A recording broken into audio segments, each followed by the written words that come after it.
iMac Intel 27 inches Retina 5K display RAM replacement. While holding the display steady, use the flat end of a spudger to press in on the RAM door release button, located just above the power port.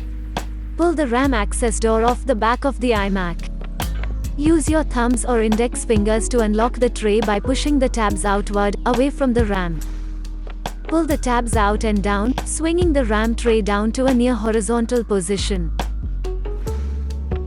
Remove a stick of RAM by grabbing it with two hands and pulling straight out of the RAM tray.